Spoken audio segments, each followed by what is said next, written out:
Hey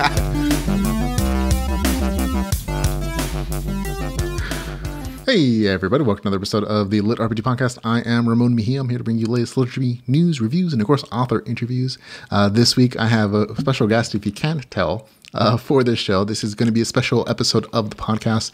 It's going to be a spoiler full interview for Gathering Strength, which is the second novel in the, what is it called? The character development series. Yeah. I always think about it as the Beginner's Luck series because that's the first book in the title, or first book in the series that everybody has loved. Thank you. So, but this week I have Aaron J. I always had to think of your author name. That's right. Yeah. So not totally spoilery. Not totally spoilery. No one actually knows my name except for pretty much everybody. Yeah, everybody else. But Beginner's Luck was definitely his first novel out. We'll have a picture on the show notes here for you folks.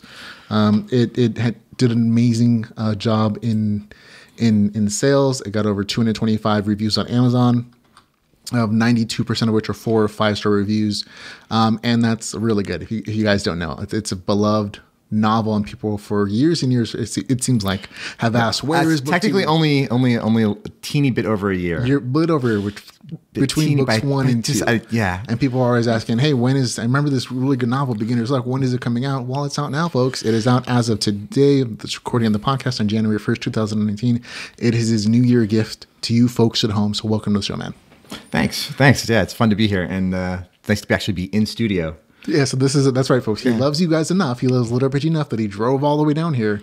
And he's like, oh man, I'm tired, but this is worth it because I love your audience and I love you guys and I love the community. And please buy my book. I have bills. And I just wanted to break new ground on the podcast. Oh yeah, this is definitely a first in that I've done podcasts before on the Geek Bites podcast where my friend comes in and he sits in that seat. This is the first time anybody else I've seen those. Yeah, he's funny. Has ever sat in this seat before. Yeah, I got big shoes to fill. Yes. I'll do my best. Yes. And so this is definitely going to be fun and interesting. And again, just for the folks at home who are get a heads up on this, this is going to be spoilers galore because we've already done an author interview where I've talked to Aaron and we've had the regular author interview questions where it's like, oh, this is what the story's about. This is some shop talk. What's your way of getting through writer's block and all the good stuff. And that's on episode 76 of the podcast. So you can still check that out. We'll have a link in the show notes for you if you guys want to. But we're talking live, we're talking in person, and it's going to be a conversation, but we're probably also going to be spoilering some plot points from So go buy the book and read it and then come back. Or Gathering Strength, which is book 2. You should buy them both multiple times. Give them to your friends and family. Sure. Yes, definitely. But he definitely came down here to talk, and we're going to do some shop talk about like writing, storytelling. We'll probably get too many audience questions since this is a little last minute.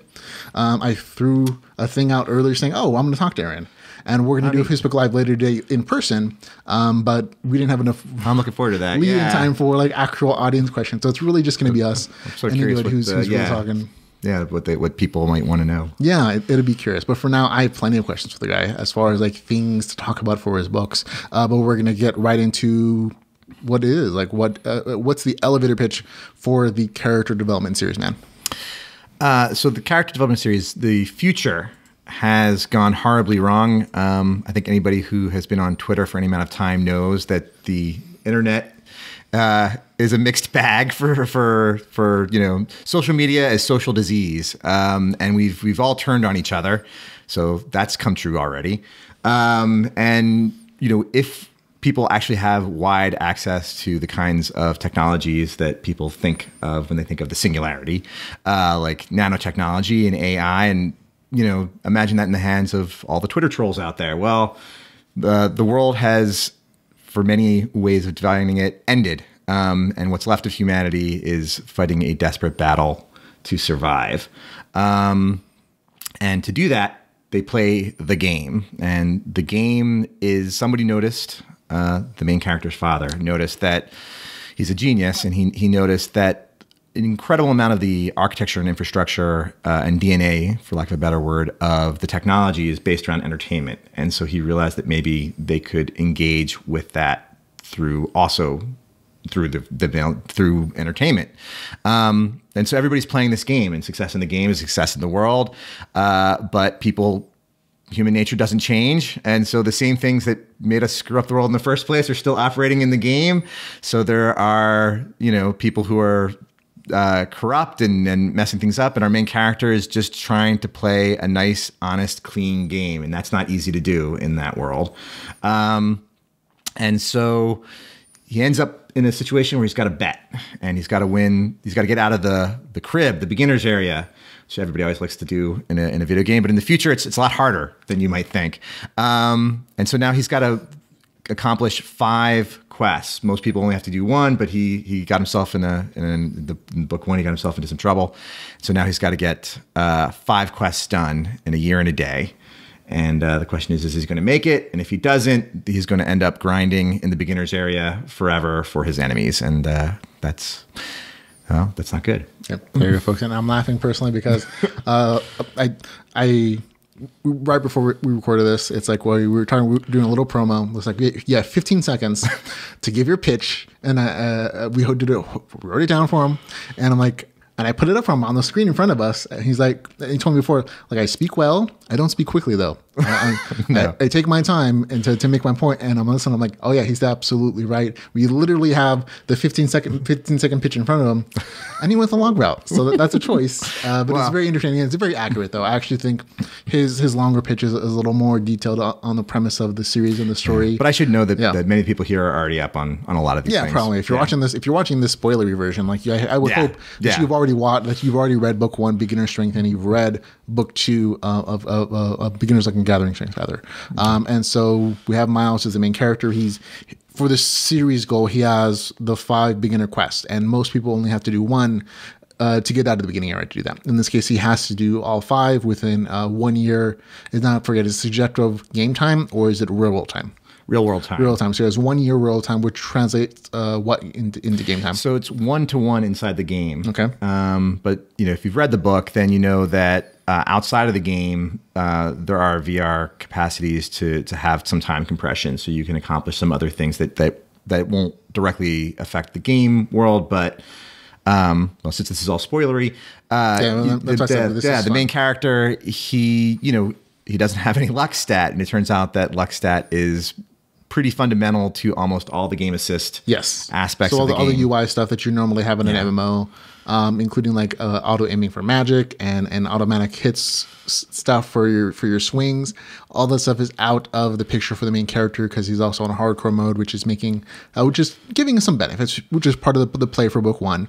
But it's also like, this is making his life extra difficult in that he has to learn how to do things the hard way, where other characters and other players just get to press a button. They do a thing, including like magic casting. That was definitely a big draw for, I think, in my opinion, the success of book 1 in that, this felt a little bit different. It's not the same old, I just automatically succeed anytime I cast magic missile or ray of fire, whatever the case is. And that was especially one of the training scenes in book 1 that I think a lot a either really enjoyed or they didn't enjoy, depending on. I actually put a joke in on the second book because I dwelled on it a little too long. Yeah. And I guess I should shout out to Nicholas Legrand. He told me long before, and I believe it or not, this is horrible to admit, it was even longer. And Nicholas was, you got to cut it down. So I cut it down, and I did not. I was, you gotta just chop up your babies. You gotta, yeah. But I think I've gotten over that. The second book, I don't think I have. Whatever problems there are, it's not because I'm spending too much time on one thing. Right. I'm gonna get that magical yoga section in book 1 it was like pages, I think it was maybe like 10% of your novel, where it's just magical yoga stuff, and I was just like, this is good. And then I went on like, this is less good now. I mean, it's so entertaining and very accurate and very on point of like incorporating realism into like learning magic. Well, how would you do that? And the answer in your book was, you take all the mystic practices of the world, and we've had a lot of human history, and you'd incorporate those kind of concepts of like movement and chanting, and kind of combining with the D&D concept like somatic movement and speaking and moving in particular ways to do specific chants and get in touch with your spiritual side in a way, using those particular yoga poses. And it's like, the magic yoga. It was one of those things where like after maybe a page or two, like the old adage of like show don't tell might have been the inverse is also sometimes true. Any rule in writing is only true when it's true. So there you go. Yeah. So that's definitely one of the cooler things about book 1 and that series. So that's his elevator pitch, which a very long elevator, it would still be true. 30 floors probably for that elevator pitch. So we have a couple other questions. I'm going to become pithy. Check it out. It's happening. There you go. So we have a couple of spoiler questions. You've talked about your series and book 1, and I don't think I actually mentioned too much about book 2 and how it changes for the main character. Because in book 1, the main character has that's basically the setup for the series. You get the world development. It's a futuristic society where there's essentially wild nano AI on one side, and humans, whatever's left humanity in this smaller community. There's political parties, there's political affiliations, there's this infighting among them as to who's going to be in power and how they're structuring the rules. And they're definitely different factions set up. And the main character's arc essentially is that he's going away from his father's faction, which is very much, we're not going to play the game. We're not going to help these people who are not doing the right thing, and we have a very attitude of like, we are independents. We're not going to help for that particular issue because he doesn't agree with how the game is being used, even though his father did develop it. And his son is like, no, we should help try to make change. And that's very much a young man's point of view. Like, oh yeah, I see the things that need to be done in the world. You guys are ruining it as old people, not understanding the complexities of life. And like, I'm just going to go do a change. This is my point of view. And I'm going to prove to you that you were wrong. And that's part of the premise of like, not just the main character's faction, Miles' faction, his point of view, but also like the other younger people in the world of like, oh, the younger people in their factions are true believers. And they when in several instances when they get together and they discuss things, that comes out very clear in that they're basically spouting propaganda from their side's point of view, and that's very accurate. And I think that's also one of the big draws for the series, and that there are real political concepts, and there are real like, oh yeah, this is. I remember when I was young and dumb, and I thought I was very idealistic about life, and it's only through conversing and seeing someone else's point of view and experiencing life that you kind of recognize that, okay, no ideology is perfect. Nothing is really like 100% true in any respect. Humility of what you can know. Yeah. And what you don't know. And yeah, so that's definitely one of the arcs that I'm hoping for with the main character is that, he comes to part of his growth is going to be understanding that like, that even his father, which is not, his father is a genius who literally saved the world. Mm-hmm. That guy can't know everything. No, as much as he would tell him otherwise. And you can see why people do things. I mean, I definitely am working towards trying to round out even my villains as the series goes on. Right. Actually, I think the father-son relationship in book 2 is a little bit more fleshed out than it was in book 1. Like you get to see Dad a little bit in book 1. But you get to see how Dad is choosing to raise his son in book 2, and that he's not coddling him at all, because the main character does get into some trouble in book 1, in that his plans for what he was going to do and how he's going to win his bet, where it's, I have a year to finish all 5 quests, which are like they're related to like trade and crafting and gathering. Yeah. And I forget what was combat, yeah. Problem solving. So, I mean, one of the other things that I'm trying to do is I want to hit almost every LitRPG, area of focus throughout it. So it's going to be, there's crafting, there's settlement building, there's going to be PvP, there's going to be, the sort of logic problems. And so that obviously lets me get into a lot of references and other games that we all know and love. And I also see that those things are, I mean, to me, a lot of those things are also, the reason those games are successful and those games are of the types that they are and people have these relationships to them, it's because they speak to certain parts of people. And so that's one of the reasons I sort of call it character development, is like he's moving along that way. And there's also, people have different attitudes towards the ethics of games. I mean, which people have different attitudes toward the ethics of life. Yeah. Like, so I find all that stuff really interesting. I mean, I like it as like a background. I think it's a good architecture to have all the sort of, fun adventure, wisecracking, combat, all that kind of stuff. It just hopefully adds another layer, and that's the hope anyway. No, it absolutely does. I think one of the bigger draws again is that the things that you talk about in your stories are not just action adventure stuff. Like they actually have real ideological roots. They have real things that make you stop it for second, like, oh, that's right, that's true, or this is an interesting way of thinking of the speculative nature of the future, potentially, and that carries over from book one into book two in different ways. I think book one does a little more politically. I mean, I think politics is well, one, I think we have too much of it anyway. So like, let's just not. And then fundamentally, you know, like these questions are more interesting on a sort of, I don't want to say deeper, but yeah, like on a more human level. Yeah. So, I mean, that's one of the reasons, but the other thing is with book two, I mean, I also just wanted to expand out the world. And so, you know, and I'm going to also go back. There's plenty of Jude in book two. You definitely get the sense of like the two other main antagonists. You know, you have Professor Brady and you have the party.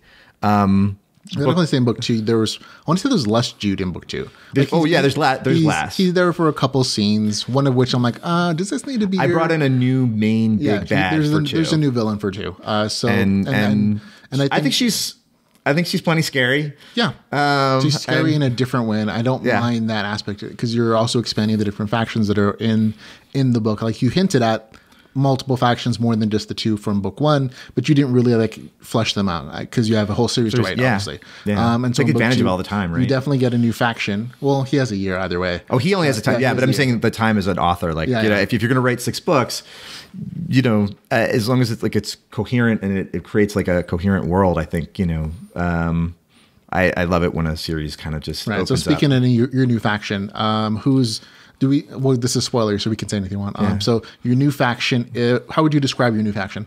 Lilith. Yes, Lilith. Queen of the Demon Web Pits, which, you know, those who play Dungeons and Dragons will certainly see the reference. It's not subtle.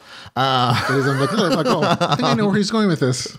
But yeah, I mean, you know, one of the things that's sort of interesting is that with our entertainment, there's a lot of ways to spend your time. And with that level of technological advance, you know, the ability to just sort of just indulge your every desire. You know, I always laugh at Star Trek: The Next Generation because it's like this unbelievably buttoned down community who have a holodeck. And I used to just assume that like, well, when the holodeck door is shut, those people are behaving, who knows what's going on that holodeck, because, you know, everybody else is absolutely prim and proper, almost Victorian. You know, I mean, by the time you had Jean-Luc Picard, who's like, you know, an actor who's there playing a Victorian ship captain for all intents and purposes, that's the way that goes. So, I mean, I tried to see how that would sort of work out, especially in a world where, you know, people's worst desires. Speaking on Star Trek, I always like Bartlett's version of the use of the holodeck, in that he was always a side character that became a fan favorite. He had one of the only characters who appears in I think every single Star Trek series, including Voyager. And he was that neurotic character from the Next Generation, but when he went to the holodeck, he could be whoever he wanted to be, and that included being super suave, and all the ladies loving him, and beating up all the other captains and all the other like officers on the ship. And I always thought like that's what people would really do. I mean, they would still go on action adventures and be Sherlock Holmes like Data did, but Bartlett was always the one who was like, oh yeah, he's definitely wish fulfilling. He's gets a little erotic in one particular episode where it's like hinted at and it fades to black and it's like, oh yep, that's what people would do.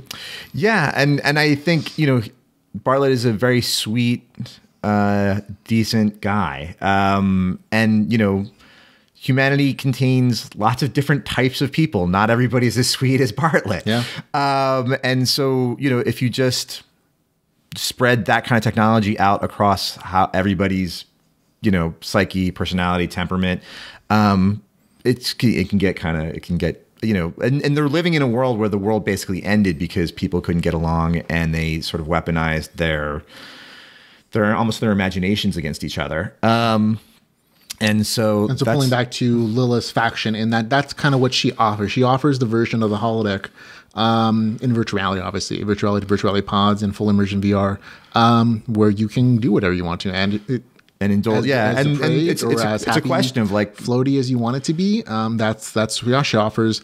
The piece of your dream of heaven at an affordable rate. Yeah, and most people, if you give them what they think they want for heaven, will turn it into hell pretty quick. That's my opinion. You know, and absolutely, I think that actually comes through in the story in book 2 specifically, in that that's kind of the underpinning of the thing. Book 2. I don't want to be like, you know, the other thing is I don't want me. I mean, myself, I'm not a prude, and I don't want my characters to come across as a prude. Conversely, I also just think that, like, you know, the restraints of reality are probably actually pretty good for people, you know, and that, you know, just getting to indulge whatever you want. I don't know what that'll do, but, you know, I also just think that, like, the main bad thing is they all have a sort of a different attitude of like how to deal with the fact that the world is nearly ended. And so like the party is sort of, you know, they're all about like sort of like a sort of institutional government approach.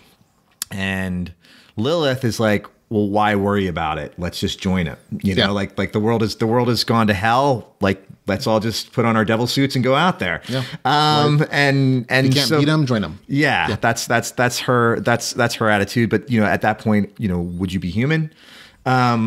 Which is like a whole other question, you know, that science fiction sometimes gets into. I don't spend a lot of time, too much time philosophizing about all this, but it's in the background. I was reading, a great author called Dorothy Sayers, who she wrote like in the 1920s, 30s. She's like a mystery writer in England. And one of the things I noticed with her is that, and I think maybe female writers might actually be better at this, there's lots of like big ideas floating around in the background of like what's just really like, you know, she's like the first person to invent the whole idea of like the gentleman detective, you know, who's like going around with a monocle in his eye and like, you know, being a gentleman detective. But she's actually very smart woman who wrote really good books. And that's what I say about you. I'm like, he's a very smart man who writes really good books. Back at you. Yeah. And so, you know, I one of the things like I took away from her was just the fact that like, you know, you can have also, you know, she's writing in post World War I, England, that World War I did a number on that society and things were really changing. And she had some thoughts about all of that, but she didn't like lecture.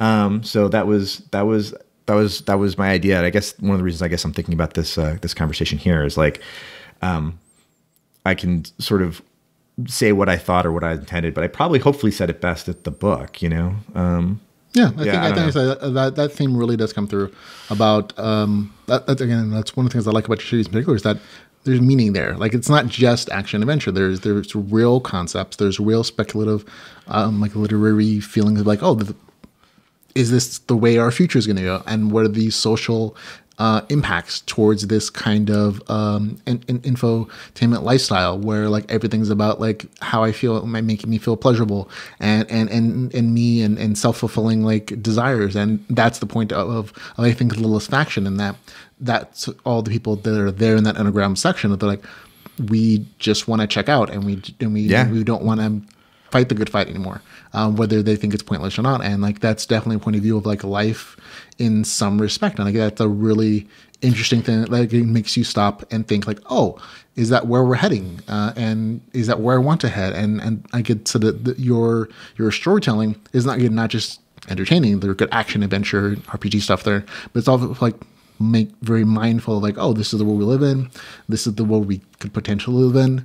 Is that the world we want to live in? And anything that makes me like pause from just enjoying a story makes you think like, oh, I think it's always a plus. I hope so. You know, I mean, yeah, and I guess in the end, you know, everybody writes the books that they're going to write. I mean, it's like that whole right to market thing. I don't know if people can actually do that. Like, no, absolutely. People do that. They have a living to make, and that's perfectly fine. Right to market for people who don't know. But even within that, like they might do some stuff with that. But like in the end, who they are comes out. Like it can't, you know, like would hope so. Yeah. Dakota Kraut is like a sweet, corny dad joking guy. Yeah. You know, you're Ramon, like everybody, like, right, but yeah. He's also not a right to market author. I mean, like most of the people who are LitRPG authors who've done really well aren't right to market authors. That's true. Right? There are very few people who will pour hours into math and stat tables who are right to market authors because their time is better spent churning out romance novels or churning out like urban fantasy or whatever other things they're doing. You can't be a good right to market author, but it does require in LitRPG, I think, I mean, and you gotta love RPG. Yeah, and it's something James Hunter told me. James Hunter's author of Voodoo and Gate series and Shadow Eye Publishing is like he's done. I'm not saying right to market necessarily, but he's done urban fantasy. He's done regular mystery stuff. He's done like things in other. I never would have guessed because his stuff reads like someone who loves his stuff. And he does. He enjoys LitRPG. He enjoys RPG games. He enjoys tabletop stuff, which is why he can do the genre. But he's like, this is actually harder than that other stuff because you have to deal with math.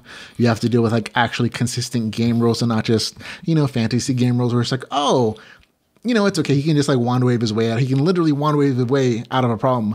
And he's like, this is harder to write because you have to have a kind of a passion for this. And if you don't actually like video games, if you don't like RPG stuff, it comes through in writing and people will sniff you out in the community. I'm like, yep, that's absolutely true too. But the other thing though, of course, is that like it creates such wonderful opportunities. Like, the fact that I just screwed Miles' luck stat, like it's an endless font of really interesting situations to put him in and like be like, oh, okay, like, well, now how's he going to work with this? There's definitely a hard rule that's like in some ways limiting your choices, but it's also making you think creatively, like, oh, how would I get out of this? This particular situation or this limited. One of the bits that I liked about book 2 was the where he's like thinking through like what weapon to use, and it is really funny. Like I tend to obviously I have my love of video games too, but tabletop is my nearest and dearest. And so like, when you look at like a weapons class and it's like, okay, well, a long sword, a mace, and, a whip and a rapier all do 1 to 6 points of damage. Right. Which is like crazy because they're very different tools. And so, that's only possible because of a game system. And so if you have a character who's part of his game system is broken, suddenly, that's not going to work. And then, that led me off to just sort of thinking about like, well, if you were going to like play a video game in a video game system, they have all these video game weapons that, they look awesome, but you basically wouldn't want any weapon. I have Miles sort of talk about like, I'm not going to use any weapon that hasn't actually killed a real human being because I don't trust that this tool will work. It's like, again, and this is also part of his particular system, that his system is broken, that he doesn't get the assist of like somebody who's using a sword that's like 5 times their body length because of his zero luck stat, him being on hardcore mode. That weapon literally tries to follow physics, and if he can't. It doesn't work for him in his specific situation. Now, other players might be able to do that because they have the game assist from not having a zero luck stat. And so we'll see other players in the story where they have like these weird like combinations of weapons you'll recognize in other stories, obviously. But he has to focus on like, if he wants to learn how to use an axe well, he has to do training. He actually has to practice it. He has to like go and research like what techniques there are for actual axe training.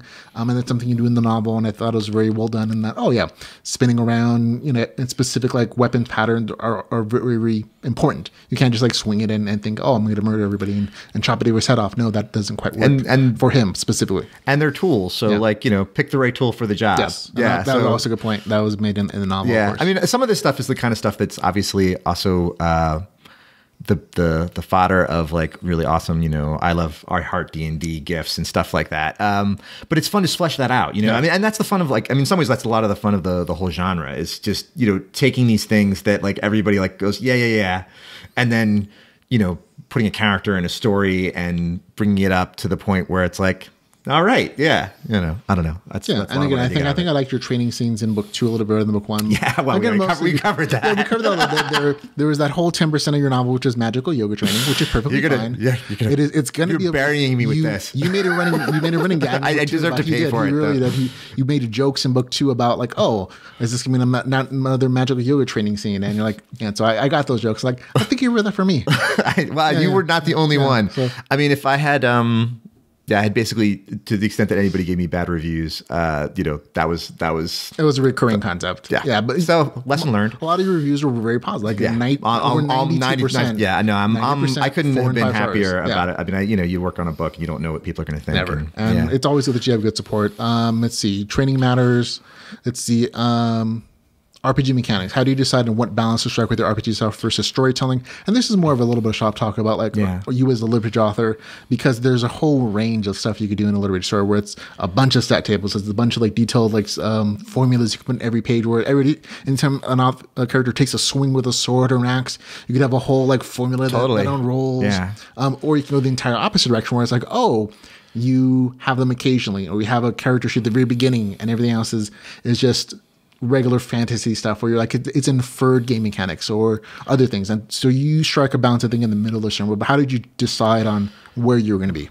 So I guess there were two main things that I was thinking about. One is that I think part of writing well is you want to set a negotiation with your readers where they have their expectations, so they don't spend mental energy trying to figure out what's happening. They can just enjoy the story and have the story wash over them. So if you want to go like stat in combat, you have to do it all the time so that people get used to it and it's just normal. And so now instead of reading, prose description, they're reading the stat descriptions. And in some ways you can go faster. I mean, in some ways it's really pretty good. Like, but of course, like, you lose in some ways. Like what happens is I think you end up flip-flopping. The adverbs and adjectives are now the thing that's slowing things down. Whereas if you go the other way where you're writing normal prose and you only put in a +1 or a minus whatever, or an equation every once in a while, that slows down, because the audience is used to reading a certain kind of way.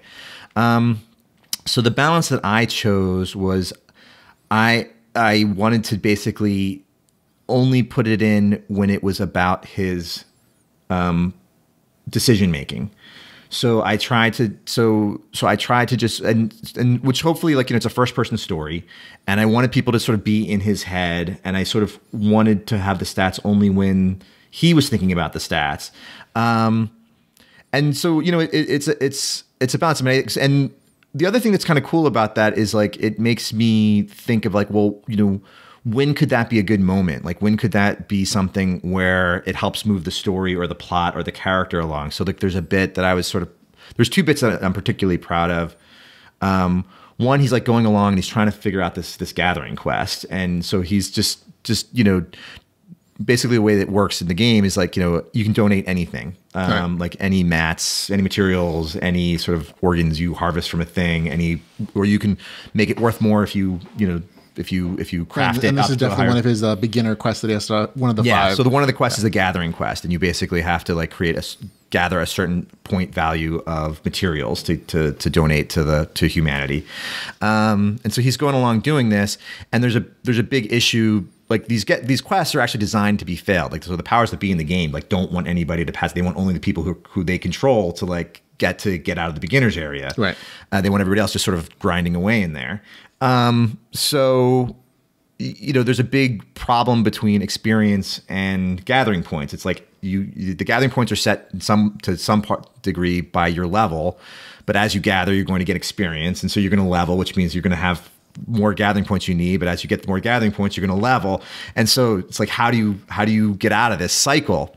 And he thinks he's got a solution, and then, I don't point it out at the time until it's like after I have him check his character sheet twice. And, like, if the audience isn't really looking at the stats, they're not going to notice that the EXP numbers are, like, screwing him. Like, he's thought he's got one situation going, but if and then he notices it. But, like, I like that. I like where it's like, oh, that stat changes things, or I was like that was the section I probably one of the ones I like the most, and that's really, like, math tells you the truth. Math doesn't lie to you. Yeah. Math is the ultimate deciding factor for a real gamer, and that in making their decisions. There's literally a line when we say math is the language of truth. And I'm like, oh, I had to heart that in the notes when I gave them to you. Yeah. Just because it was like, that's my point of view, especially as a gamer. It's like, math doesn't lie to you. If your damage output is this over this, like, your numbers don't matter, and that should be determined of you being a successful gamer. And a lot of times in life too. Math in life also doesn't lie to you. You can manipulate it with, like, you can lie with math, but if you but if you bring an honest intent, like, it's really impossible to say 2 + 2 = 5. And somebody who knows math, it's harder to lie to them with math, obviously, because they look at it as like, this is not true. These numbers don't match up. And you see this all my wife and this is a little obviously. My wife and I are been watching Shark Tank, and a lot of times on the show, it's like all the investors are like, oh, this math doesn't add up. This because they'll ask for numbers of like profits and revenue over the course of like whatever years, and it's always one of the things that trips them up is like, the math doesn't really add up. And even me doing basic math in my head, like, oh, no, that doesn't add up what you said earlier. Something is wrong here. And that's the same thing with gaming. And I like that decision-making process for the main character, Miles, when he's deciding on how he's going to try to beat the Gathering quest, which is absolutely rigged for people to fail. And I'm like, okay, I love that solution. And then, then of course there's the question of like, do you want to live on false hope? Most of us need it sometimes. Yeah, sometimes.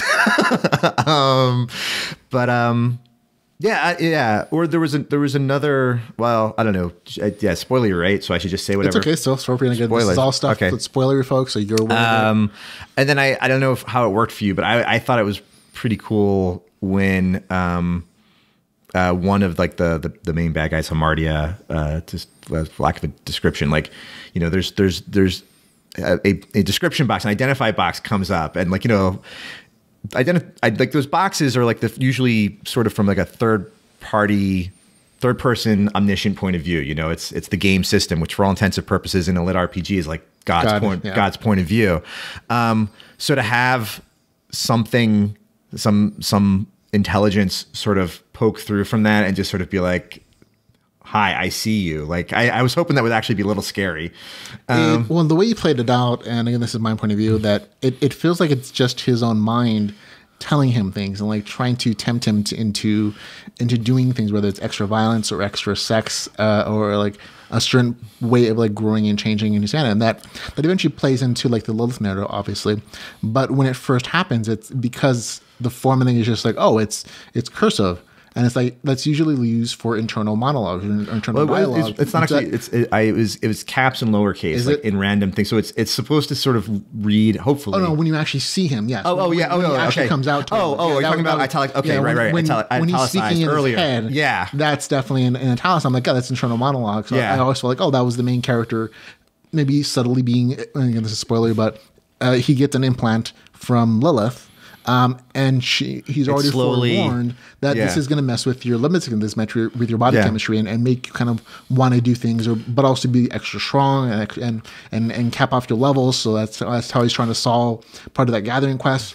And then slowly over time, you see that there's definitely it starts diverging more and more subtle influence, and you see like, there's things that are really odd. And eventually when the big reveal is like, oh, then the character actually changes. Then that extra influence gets its own narrative tone because of it's almost like this Voldemort kind of writing style of like, oh, these letters are weird and shifted for whatever reason. And while I didn't think it was scary, it was definitely a unique voice that was very clear in the story.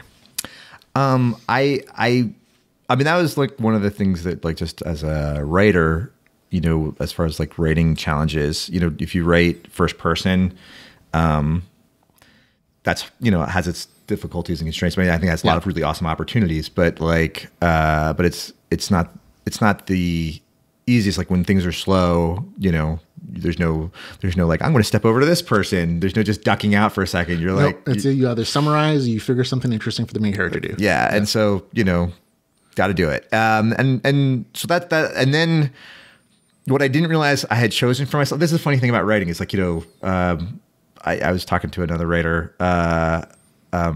There's Dakota Kraut, actually. I was talking to Dakota Kraut, and I was like, it's like every choice I'm making, I'm realizing there's like a future me who's been painted into a corner who's going to curse my name.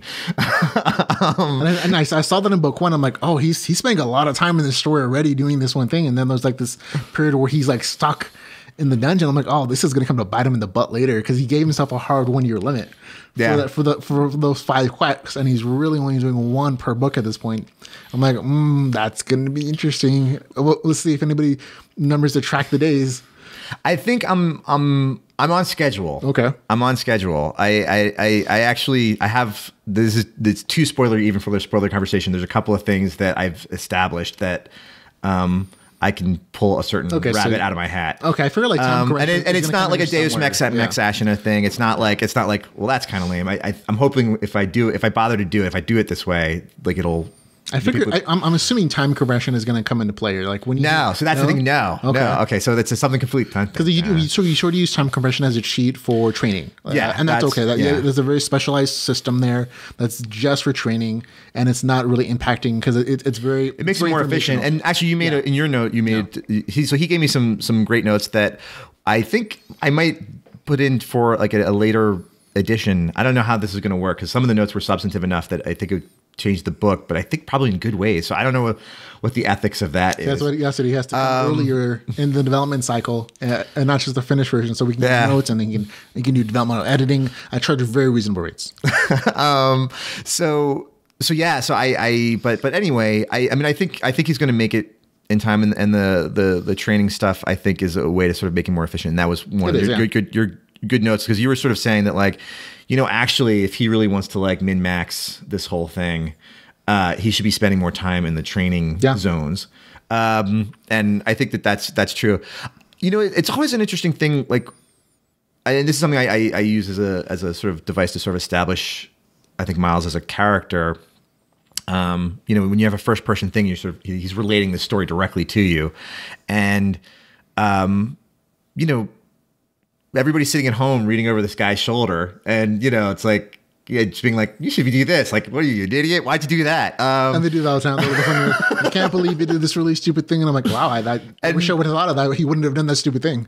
Yeah, and I think a decent character actually should have enough both humility and pride at the same time to say like, yeah, probably that would have been a good idea. But you know what? It's actually really hard. Like, I don't know how you are in your life, but like when you're living your life, are you figuring that out at the time, or are you banging your head against the wall?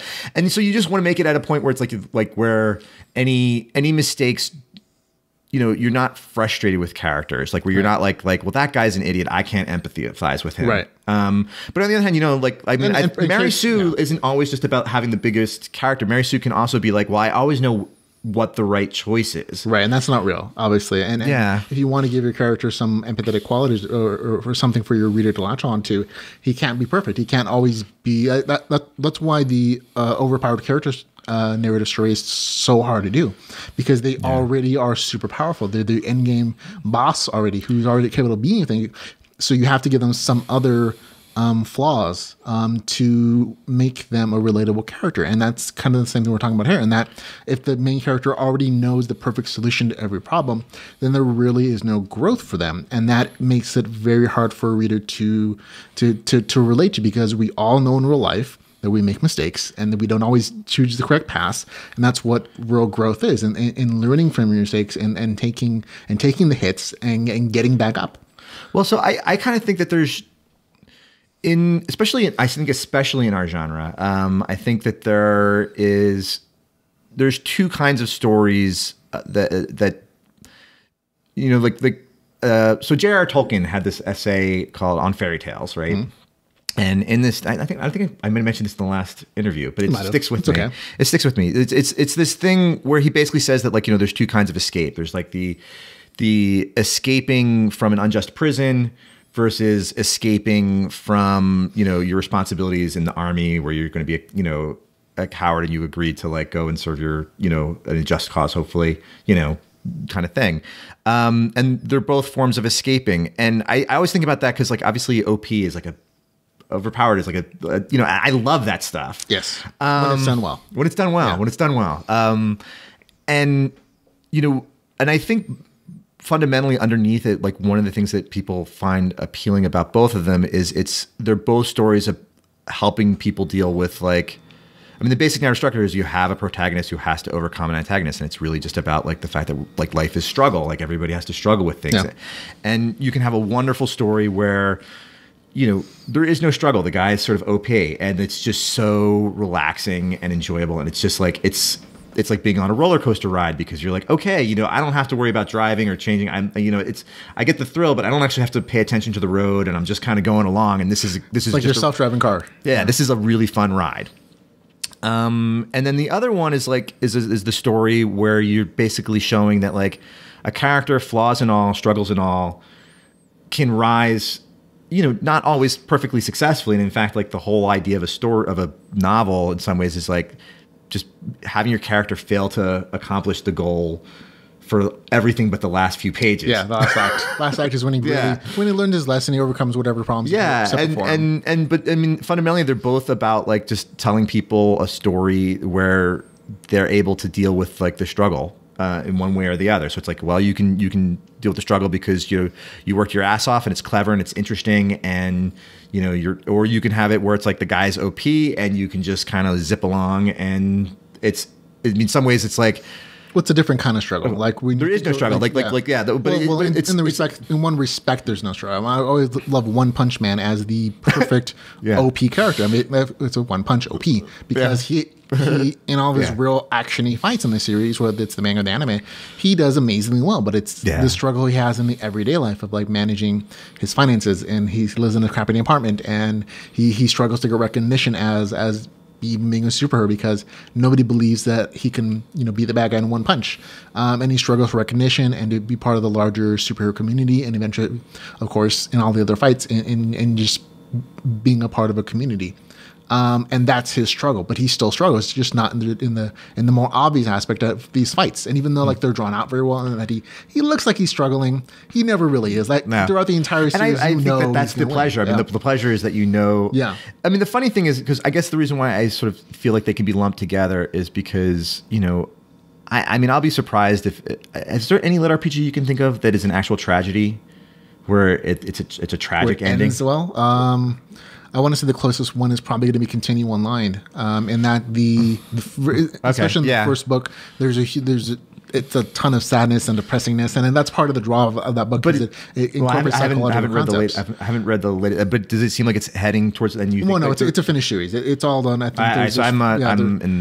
I've read like I have. The ending is. It's not super tragic, but there are definitely tragic themes of like loss, especially in book one. Yeah. And like concepts of suicide and depression. And in that respect, I think that comes closest to what you're looking at, but there's no like. But I meant tragedy more in like the failed ending, where they're doomed at the end. And I think the closest might come then is Dragon's Wrath that just doesn't end. Like that's because that's so sad. Yeah, that's a sad thing, and that series will never be finished, and we're all just going to be waiting forever.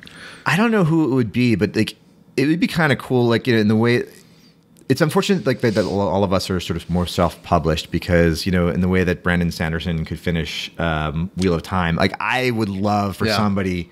I don't know who it was. That would actually be a fun conversation piece of just like who should finish that series up. Like I actually think Eric Uglin would do a really good job of finishing up Dragon's Wrath, just because his series, the Good Guy series, actually mirrors a lot of the feeling of the Dragon's Wrath series, in that it's a main character who's trying to create a community and also like going through this almost transferred it to a game world kind of society, and all the NPCs and other people are realistic, and I think he has that same vibe of like straddling the line between gamey stuff and also survivalist realism, and I think he does a good job of that. Yeah, I think the survivalist realism. Uglin, I now know what I'm going to be reading next, because I haven't gotten to that. Like, I would feel badly, except you've read everything, so I don't actually have to feel like I'm like, oh, I'm sorry, Mr. Uglin, I don't know, No, it's a fun series, yeah. Yeah, well, it looks good. It was definitely on my list because the reviews are really good on those. One of the surprise hits for me this year, when just looking at the first cover of the first book, it looks very 8-bit. But once you get into it, it's like, oh, this is really good. And book 2 comes out just as strongly. Book 3, a little bit less, but not a lot. And he comes out with these novels every 2 or 3 months. And he's really regular. That's really impressive too. Like I said, that means he's unlikely to die before he finishes finishing that is the hope. Well, I don't know. But I don't know how one would go about it, legally speaking, to just sort of reach out to talk to the state and be like, hey, we would love to give you money. All right, so Uglin, you have your marching orders. There you go, man. You have to contact. You have to. Yeah. I'll chip in for the legal costs. Yeah, not that we know that Brent Roth is deceased. I think. I thought we did. I think everybody assumes at this point, like there's enough like breadcrumbs that they're like he probably didn't make it, or he's like in a condition where he's just not doing this anymore. But it's also like, okay, nobody really knows because he hasn't communicated, and so that's kind of the aspect of it. The other thing is that book those books have like such a place in my heart because like, you know, it was from the early days of where When there wasn't anything. Yeah, where there's just like a few hundred of us who randomly met up on Facebook. Well, not so randomly, but met up on Facebook and it was like, oh, this is a thing. And he definitely, I mean, that's actually also really good insight about the survivalist bit. Because and that's actually something for my next book. I'm doing research right now. No, actually, where's the spoiler with that close? Because to be aware, in book 3, it looks like you're going into kingdom building. In that the main character is getting his own land, but there are also ties to that whole situation that you're sort of inferring at like the very last lines of that book too. So it's not just going to be like open ended kingdom building where he can do whatever he wants to. No. Their responsibilities as landowner, according to like the treaty between the AI and the game, party, I think, or something. Well, anybody who owns landowners, like, yeah. And I'm assuming they're like that certain faction, like, I hope you die because we're inheriting your stuff, or something like that. And I'm not asking you to spoil it because that's spoiler into book 3. Those are my guesses. All I can say is that there's a reason that Maya and her mother are smiling and happy about this. Yeah. They're like good. Oh, you control the land now. Good, wonderful. Welcome to it. Yeah. Good luck with that. We'll be there to get your tax lease property later or something. But yeah. So it's fun stuff there. Let's move along to we have a few more questions. Sure. And I think it's almost about an hour. Oh, wow. That's really, this has gone fast. Yeah, it has. Yeah, it usually does when we have a nice conversation. And I wish we had probably like planned some like questions from the audience at some point or like done the slide. But I actually like this version a little bit better because it's just calm, controlled. We don't have to worry about too much interaction, but having interactions is always fun. But we're going to do a Facebook Live version of that later today, so we'll have that as well. Which means a month ago for the people watching for the people who are actually watching this. Yeah. This is going to come out on the podcast a month after the book, just so people are going to be annoyed when they hear it. So between writing book 1 and book 2, is there anything that you learned that you would pass on to a new author? So like lessons from writing or for anything? God, yeah, a ton. So I don't know if it actually comes across, but I actually feel like book 2 is stronger than book 1. So some of it is just like life stuff about, how to, it's beyond time management. I mean, you have to get into a certain kind of headspace writing. And so the power of ritual is actually really powerful. And so creating some rituals that'll help get your head oriented the right way. I love the way you put it, like the power of ritual. Like that's absolutely a true statement when you hear it. I think of it as like creating good habits, but even like the concept of like, I'm at this place at a certain time. I have my morning coffee with me. I've done these other things so I can relax in my mindset. I'm in a special place doing, what my mindset is definitely set towards writing. Like, yeah, that kind of seems like a magic ritual. I have one song that I play the first, like, that Led Zeppelin, That's the Way. Like, like the rest of my playlist it's all over the place. But like everything else is shuffle. Yeah. Yeah. I mean that's an interesting thing. Is just like there's this idea of the elephant and the rider, which is like there's a part of you that's an elephant that just kind of goes its own way, and it's the one that's actually really in charge. And then there's the you that's like, please go over here and be productive, and you can sort of control the elephant, but you got to learn how to work with your elephant. Yeah. And then I guess the other, there's like some real concrete things that actually I put together. I didn't put it together, but you told me and I was like, oh yeah. Have a really good visual scene early on that you're very committed to, that is going to be in the finished product, so you can pass it off to your cover artist. Do that. That sounds really smart. Are you sure I said that? Yeah, it is. And it is really smart. And you did it. You said it. So I was like, that's a really good piece of advice. I don't know. There's a ton of things. I mean, some of it's weird. The temptation is to start sounding like a self-helpy person because, I don't know. I've been having like, everybody has their family stuff. I've been having family stuff. And so, and trying to write while like, dealing with all of that, like, is a, I mean, I don't know if it's about writing, but it's about something. And then, just the balance between having good expectations, like, keep on pushing yourself so that there's a challenge so that you're interested.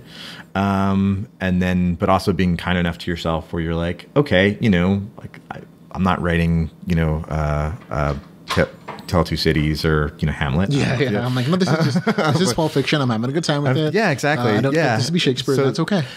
But it's to stay balanced where you take it seriously, and you care and you can care about it, but not also intimidate yourself out of being productive. Right. And those, like I said, everybody's balance and everybody's issues are always going to be different.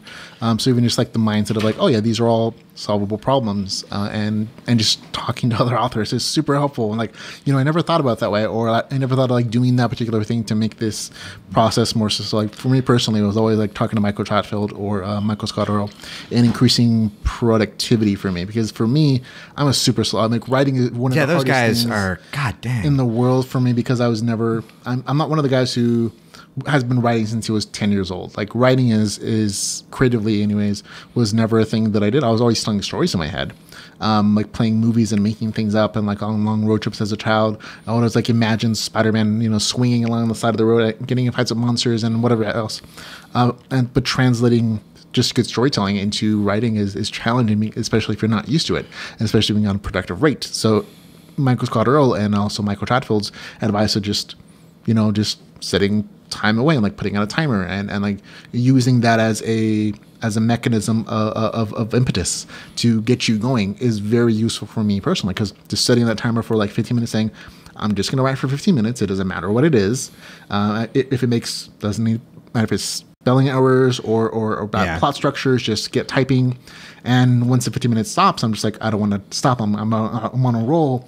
And then that leads you to an hour of writing or 2 hours, or whatever the case is. But just getting started has always been like the hardest thing for me, because otherwise I can just sit there and think, this is where I want my story to go, and do I want to do this or that? And it's just, it's endless. Lower the barriers to starting. Yeah. So if you say I'm only going to write for 15 minutes, it's not so intimidating. Like if you say I'm going to write 2 chapters, or I'm going to write for the next 3 hours, like you're not going to start your 3 hours, right? Because you're going to just I better clean up the house. Yeah, I have a thing like, oh man, that's a lot of like time to invest in a thing that's going to make me money potentially.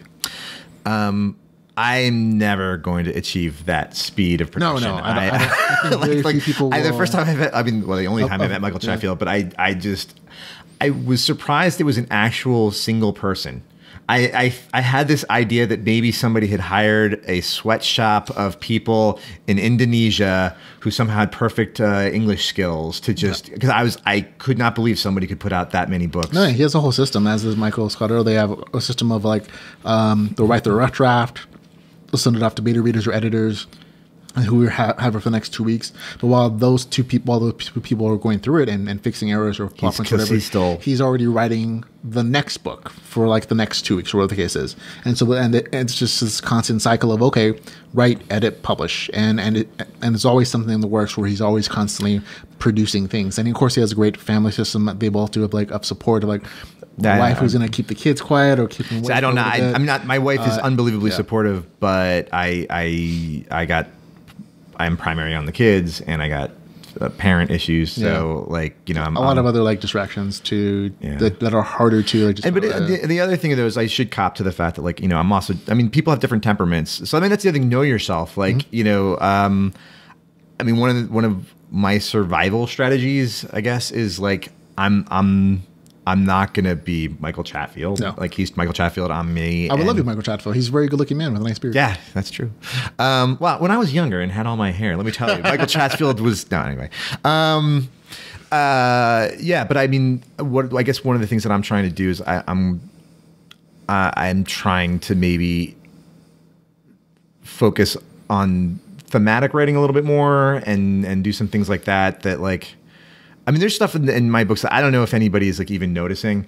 So, for instance, spoilery in a lot of my AI NPCs actually speak in dialogue that's from relatively famous thinkers. So, Rhea Silvia, almost exclusively everything she says is a quote from Thucydides. Okay. The wisest of the 3 witches. No, I recognize that part. Yeah. Young. Yeah. You're young, huh? Well, I recognize some things and characters. I'm in your story. I'm like, oh, that's a classic reference. Or I'm like, but I don't. I'm sure I don't get them all. It's idiosyncratic. Yeah. Nobody's going to get the things that I've read. You've read a lot of things that I haven't read. You could put in references. I'll be like, yeah, no, that's one of the nice things about LitRPG though is there's I always also wonder when you put in the gaming references, how at the beginning when I had he's the GM girl pulling. She's talking about, this player that she sort of liked, this old guy who she kind of liked and thought was a nice guy and an old character, and talking, describing like where he used to play, and like how many of those were you like, oh yeah, Fields of Mulgore, okay. Yeah, it feels like sometimes I get them and sometimes yeah, it's like, but sometimes you, as an author, you're kind of writing to make yourself laugh occasionally, and that's a lot of like good writing, because if your audience gets it, then they really love you, and if they don't, they're not usually missing out on anything. Yeah, you got to do it in a way where it's like if you don't know it, that doesn't and I know work. Like Charles Dean is another author I've talked to on the Yeah, his stuff is chock-a-block. He does the same thing. Like I like that whole philosophical references and viewpoints of economic models, and I'm like, oh, I just thought you were writing really well and not just referencing other smart people things. And I'm like, oh, okay, it's so enjoyable. There's nothing new under the sun, or what is it? Good authors, reference, great authors steal, or something like that. I don't know. I forget, somebody says something like that. But yeah, so there's always something. So things that you have learned, kind of distill down a little bit. Know yourself enough to be able to like create environments and rituals that allow for productivity and for good stuff. I think that's probably a good takeaway. Yeah. So any marketing advice? Like you God, I'm the last guy. Yeah, I know. I know Ramon's been taking me to school a little bit. There are things I should be doing. It's just just to find the time to write, I'm already maxing myself out. But on the other hand, it's like if I could get maybe a couple more bucks, I could pay. There are problems that are expenses if you can turn them into expenses. Yeah, no. Michael Trout was he's like, I don't really do all my own marketing. I hire a guy who runs a Facebook page, or who'll like communicate with some readers who ask questions or whatever, do basic like mail stuff. Age of specialization. I should just do it. I'm probably sometimes penny wise pound foolish. I'm like, oh, I don't want to pay for that. Yeah, and it's more like it's more efficient for someone else to do it, and it's gonna save you money in the long run if it lets you write more. Like, yeah, please like pay somebody to. That's the way I was thinking way more concretely, like pay for somebody to clean my house or pick up my kid or something. I don't know. Just stuff that saves you time, but it makes you money in the long run because you can put more effort towards the thing that's paying a bill. I feel this. That's the conclusion I came to for like editing, and for like taxes and stuff. That's like basic business things. Like, oh, that person edits a lot better than I do, and they do it faster. So I can put out an extra book a year. That pays for itself automatically, and then some. That's the way I also feel about audiobook narration. Okay, so that's a different conversation, but. He'll get that. But yeah.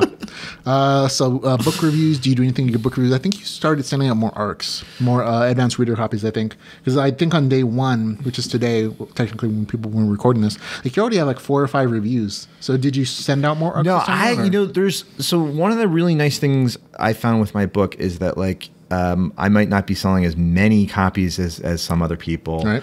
But and I don't know, maybe everybody has like some people who are very intensely like, I really liked your book. But it does seem like there's some people who really like appreciate what I was trying to do. So, I mean, one of those guys, I definitely recognized his handle. And I think he just really likes my book. So I think he was like really waiting and read it and then had nice things to say because I didn't, one of the things, like I didn't screw him over by like, really change. But by the way, it's ballet, and now it's a ballet story. It's not magical yoga; it's magical ballet this time. Switching it up. I hopefully only got rid of the stuff that people didn't like and kept all the stuff that people wanted. I liked magical yoga. I'm not saying I didn't. I thought it was interesting. I thought it was a really good way of introducing. We got to do another one of these things when you have a book coming out, and I'm going to figure out what the running gag I can. No, you for free. I have plenty of things there in my stories they're just like messes and not missing plot arcs. But ask my readers; they'll tell you. But at the same time, like I think every series has fans who are just like, I love this for whatever reason. You just connect whatever level. Yeah. So I think that's why I got some reviews. I think that. Okay, so you didn't actually send out arcs then, besides like me. No. Okay. I sent it to you and I sent it to Dakota, which I think was a mitzvah because apparently he's going to be on a plane for like that's good. 20 hours or something. Oh yeah, he's doing so I definitely know that none of those reviews are from me or something. Oh, good, man. So for him, that's one of those ways of like getting yourself a little boost. Yeah, I just wanted to talk to somebody who I respected who would read my book, and then you actually gave me like all these really good notes. And I was like, crap, I gotta. Well, no, I genuinely thought that's what you wanted me from me because like, the development cycle of like, oh, this is my book. It's all written, but next time you're gonna be in on like like the super ugly. Like I gave you what I thought was like a relatively worked up piece. Well, no, I thought we had a month. I think always like my cover art's taking a long time. Yeah, my cover artist came through for me. And I was just like, so we have a month. This is great. I'll send you these notes immediately. We'll have a whole month to talk about it and workshop whatever pieces, tighten it all up or whatever the case was. And he's like, oh, no, it's coming out in a couple days now. My cover artist got back to me like, oh, well, here's the notes. You can do what you want with it. Well, because I was just sitting around with what I thought was my finished thing, and I was waiting on the cover artist, and I was like, I got to talk to somebody. I've been living with this for a year, and I got to talk to somebody about it. No, and it's really, I'm not saying it's not everybody, but this is definitely like author talk. We sometimes help each other out in like reading versions of our stories, and just having someone else who's also a writer in your genre help look at your story from a different perspective will sometimes help make it a better story. I mean, that's essentially what developmental editors are for. People you pay to look at your story and tell you this is wrong or this can be better or whatever the case is. But if you don't have editors, you can use author friends. And as long as you're helping each other out, that's a perfectly reciprocal relationship. Yeah. So there you go. Expect a sort of Aaron Weingard voice in your next book and a sort of Ramon voice in my next book. Right, so there are also ways of like helping each other out. So get author friends, folks. So was there anything else you want to talk about before we finish this off? We're just a little bit over an hour at this point. Yeah, this is. I could talk. This is the conversation I wanted to have when I sent you my book. I just wanted to have this conversation with somebody. We could do this over Skype then. But this is better. Well, but it's nice to see you, man. So if you, that's the other one. I got to take the Geek Bikes podcast off. There you go, LitRPG Podcast. There you go. But if you want to catch Aaron anywhere, he has an author Amazon page, book links in the show notes, of course. Goodreads page. You said you have a website, but you don't really use it. Anywhere else you want to put into contact? So notes from the VR pod. Is it? It's on Blogspot. Notes from Blogger. Blogger. So it's Blogger. And so if you just Google Aaron J and notes from the VR, and I want to try and do a little more of this kind of stuff. This stuff is fun. This is why we enjoy our time together. Yeah. So any place we can catch you there. So that's it, folks. We did a whole hour of spoilery talk. Again, just general conversations, but we wanted to give the disclaimer that we might actually spoil things for you if you're going to read this. So just be aware, obviously, at the end of the show. It's way too late to warn them now. A little too late to warn you now, but it's been fun actually like this setup where we don't feel we're restricted about what we can it's so much nicer because it's very free. And I think this is a good second author interview thing because you can just be free to talk about whatever. I actually agreed. Like the format. I want to see you do this with other people. No, it's fun. I think Charles Dean has kind of done this with drinking with Charles, or with his serious. I want to see people do this sober. Yeah, the serious drinking Charles though gets a little for some readers. It's like, oh, he's really silly. Poking at them. I'm just like, I just like talking about the stuff I liked. So different concepts, but still fun things. But definitely inspired by that kind of conversation. For sure. So that's it, everybody. Thanks for hanging out with us here on the LitRPG Podcast. Until we can hang out again, folks. Remember to go read some LitRPG. You want to say goodbye? Goodbye. Bye, everybody. Let's see if I can remember which button to press.